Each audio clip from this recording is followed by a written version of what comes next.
भारतीय घटनेचे शिल्पकार, महामानव, विश्वरत्न डॉक्टर बाबासाहेब आंबेडकर यांना सर्वप्रथम वंदन करतो आणि सगळ्यांना माझा सप्रेम आणि सविनय जय भीम.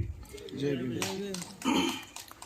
आजच्या कार्यक्रमासाठी मंचावर उपस्थित असणारे सर्व मान्यवर, या कार्यक्रम सुरुवात होण्याआधी ज्यांनी एक अत्यंत सुंदर आणि जबरदस्त असा जलसा सादर केला ते सगळे कलाकार, अनिरुद्ध सूर्यवंशी, भारत बाबू लोणारे आणि त्यांचे सहकारी. मंचावर उपस्थित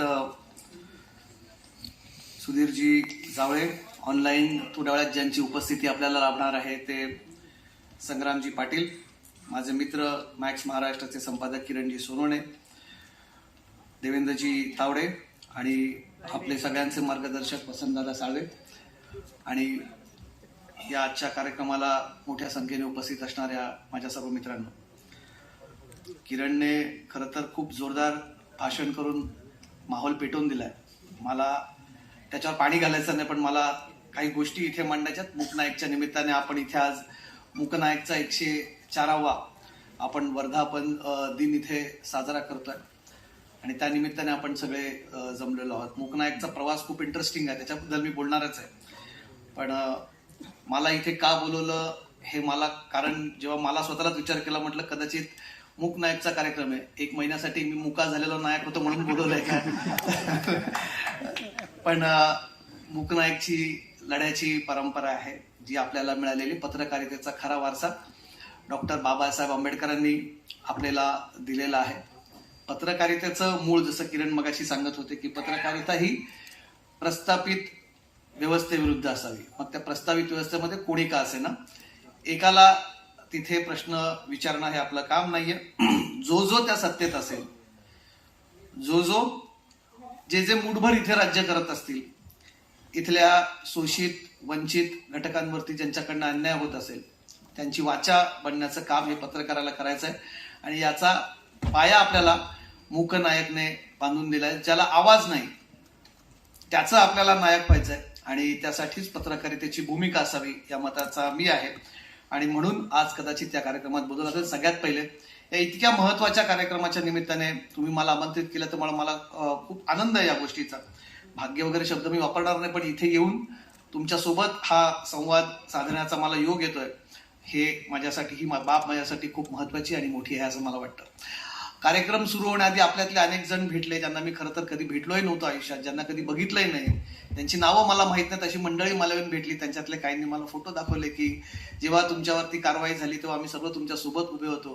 किमान आय सपोर्ट लोकशाही, आय सपोर्ट कमलेश सुतार असे त्यांनी फेसबुक पोस्ट शेअर केल्या होत्या.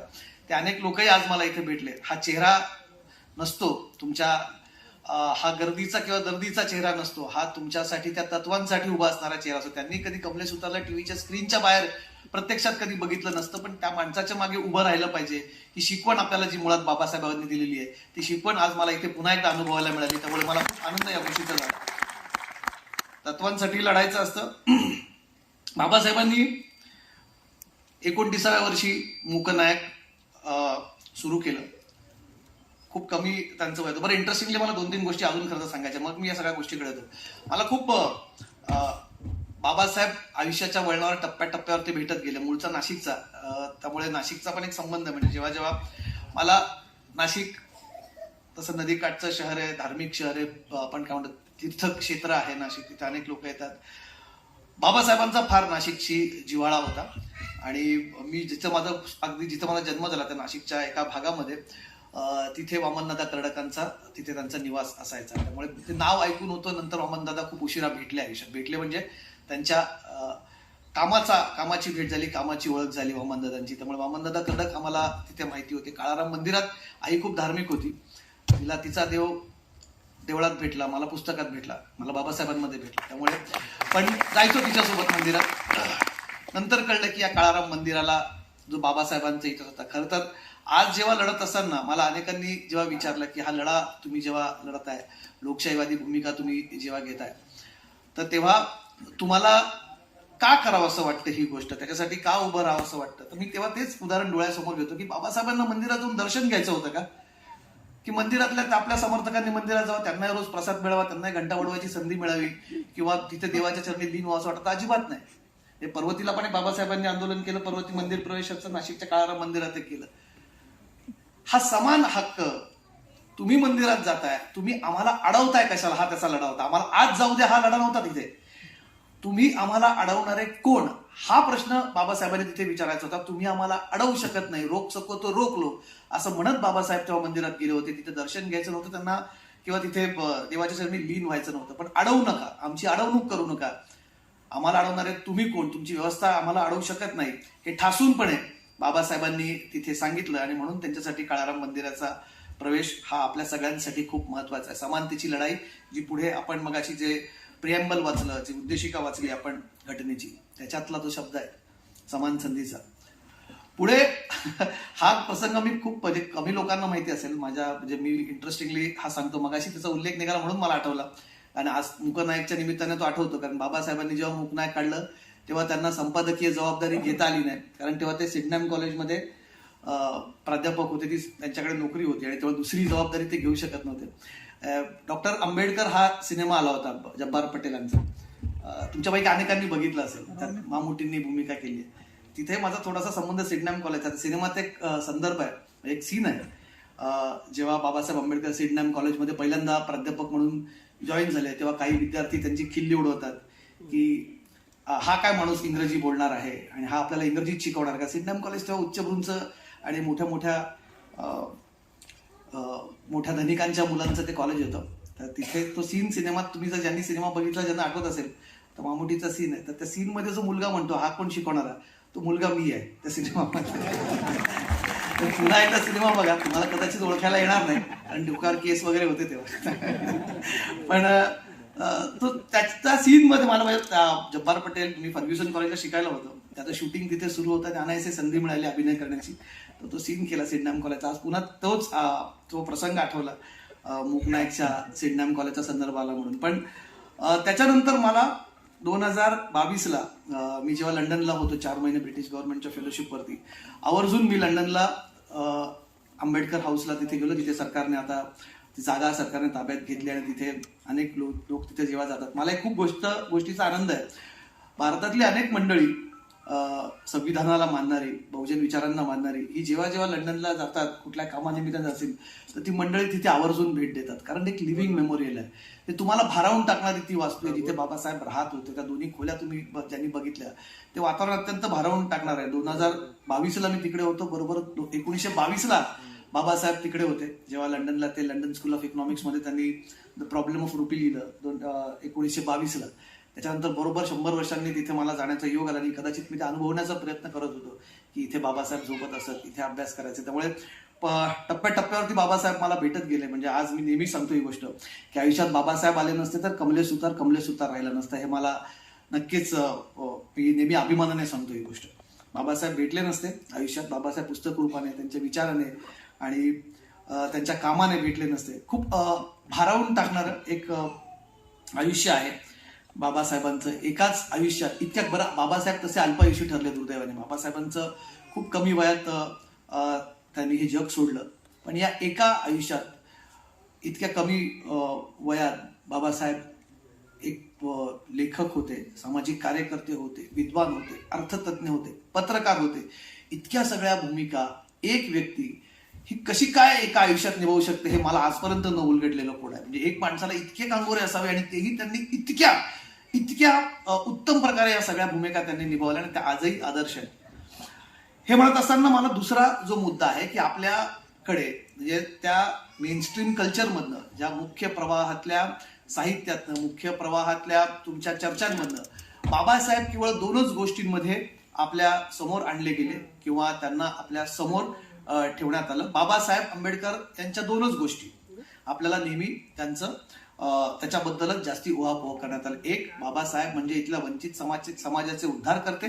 2, बाबासाहेब म्हणजे घटनेचे शिल्पकार, ज्यांनी या देशाला घटना दिली. पण याच्या पलीकडे जाऊन सुद्धा बाबासाहेबांचं खूप मोठं कार्य आहे जे आपल्या समोर आणलं जात नाही किंवा आणलं गेलं नाही सिस्टमॅटिकली, असं मी त्याला म्हणेल. हे खूप ठरवून केलं गेलेलं आहे असं मला वाटतं. ज्या प्रकारे म्हणजे दोनच महापुरुष मला वाटतं इतिहासात ज्यांच्यावरती खूप मोठा अन्याय झाला मोठ्या प्रमाणात, ते म्हणजे छत्रपती शिवाजी महाराज. शिवाजी महाराज ज्या प्रकारे आपल्या समोर आणले गेले ते म्हणजे हिंदवी स्वराज्याचे संस्थापक, आणि त्यांनी शाहिस्ते खान, अफजल खान, एकाची बोटं छाटली, एकाचा पुतळा काढला वगैरे वगैरे, इतकं त्यांना सीमित ठेवण्यात आलेलं आहे. शिवाजी महाराजांनी इथला आरमार कसा बांधला, शिवाजी महाराजांची महसूल व्यवस्था कशी होती, शिवाजी महाराजांनी त्यांच्या काळामध्ये कशा प्रकारे दुष्काळ असताना त्याचं नियोजन केलं, शेतकऱ्यांना कशा प्रकारे मदत दिली, हे शिवाजी महाराज आपल्यापर्यंत जसे पोहोचवले गेले नाही, तसेच बाबासाहेब आंबेडकरांचं अर्थविषयक त्यांचं काम, त्यांची आर्थिक क्रांतीबद्दलचे विचार, त्यांचे पैशाबद्दलचे विचार, रिझर्व्ह बँकेच्या स्थापनेमध्ये त्यांची असलेली भूमिका, आणि सगळ्यात महत्वाचं आजच्या निमित्ताने पत्रकार म्हणून बाबासाहेब आंबेडकरांची भूमिका,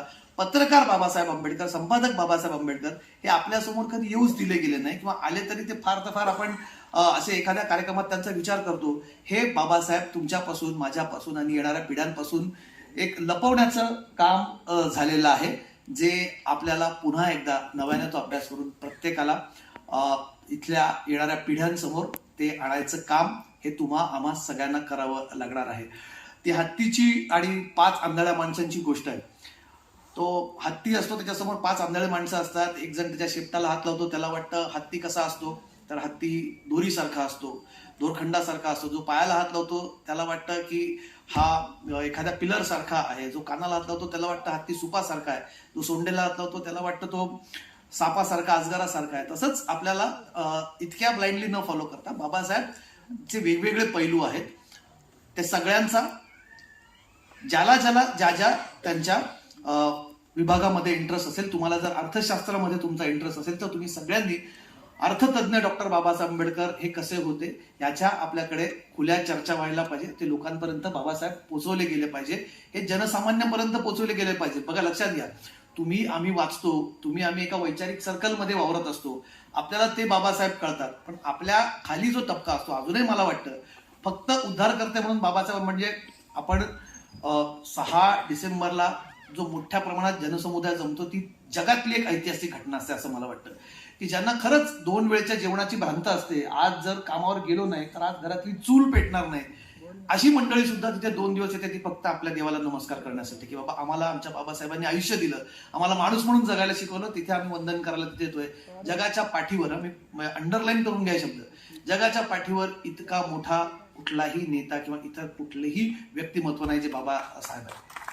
त्यामुळे आपण त्यांच्यापर्यंत देखील, की समजा त्या घटकातल्या एखाद्या माणसाला बाबासाहेबांची पत्रकारिता समजून घ्यायची असेल, त्यांना बाबासाहेबांचं अर्थविषयक काम समजून घ्यायचं असेल, त्यांना बाबासाहेबांचं वकील, बरं बाबासाहेब वकील हे त्या काळी मी असं ऐकलंय, मला म्हणजे तज्ञांनी मला कदाचित correct me if I am wrong, Babasaheb त्या काळी कॉर्पोरेट लॉयर सुद्धा होते. म्हणजे आजच्या तारखेला जे तुम्ही बघतात ना मोठे मोठे कॉर्पोरेट कंपन्यांचे वकील वगैरे असतात, त्या लेवलचं काम बाबासाहेब ते काम करायचं. बाबासाहेब म्हणजे आपल्या समाजासोबत काम करत असताना त्यांचं ते काम देखील मोठं होतं. त्या सर्कलमध्ये बाबासाहेब आंबेडकर कॉर्पोरेट लॉयर म्हणून त्यांचं फार मोठं नाव होतं. म्हणजे त्यांचं इतर काम तेव्हा सुरूच होतं. म्हणजे परत म्हटलं, मला आश्चर्य नेहमी ह्याच गोष्टीचं वाटतं की इतकं सगळं, हा सगळा तुमचा हे कुटुंब चालवत असताना, सगळं एवढं मोठं त्यांचं कुटुंब कबिला चालवत असताना, हा त्यांचा ज्यांच्या मागे ते उभे राहिले, ज्यांना हक्क देण्यासाठी बाबासाहेब उभे राहिले, ते सगळं करत असताना इतकं मोठं काम सांभाळणं हे सोपं नव्हतं.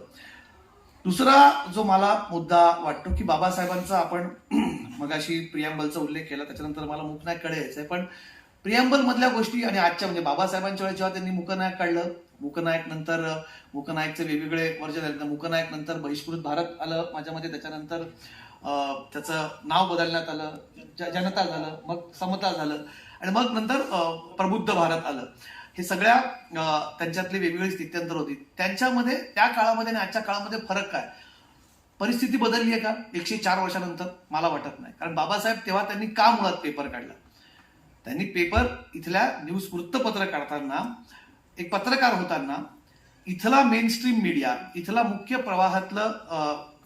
प्रवाहातली जी माध्यमं आहेत त्या काळची प्रस्थापित लोकांच्या हातात आहेत. मगाशी कोणीतरी उल्लेख केला केसरीचा आहे, ती गोष्ट, ती घटना खरी आहे, तिच्याबद्दल खूप चर्चा मुख्य प्रवाहात कधी होत नाही. केसरीमध्ये जाहिरात दिली होती, आधी सांगितलं होतं की ही आमची जाहिरात तुम्ही फुकट छापा. ते म्हटलं नाही, आमच्याकडे आम्ही छापू शकत नाही, फुकट जाहिराती छापण्याची आमची पॉलिसी नाहीये. मग नंतर ऑफर करते आम्ही पैसे देऊन छापतो जाहिरात, तर म्हणाले आता आमच्याकडे जागा नाहीये ही जाहिरात छापण्यासाठी. केसरीमध्ये लोकमान्य टिळकांचं केसरी, पण आय थिंक ही तेव्हा हयात असतानाची गोष्ट आहे, मला माहित नाही, ती त्यांच्या हयातीतली त्या तेव्हाची गोष्ट आहे. पण आजही परिस्थिती बदलली आहे का? तेव्हा बाबासाहेब जर इथल्या वंचित शोषित घटकाचा आवाज बनण्यासाठी पत्रकारिता करत होते, तर आजही अनेकांना त्याच कारणासाठी पत्रकारिता द्यावं लागतंय की इथल्या वंचित शोषितांना आवाज नाहीये, त्यामुळे तुम्ही पत्रकारितेत जे जे लोक येत आहेत त्या परिस्थितीमध्ये काय फार फरक पडला आहे असं दुर्दैवाने मला त्याचं उत्तर नाही असं सापडणार आहे.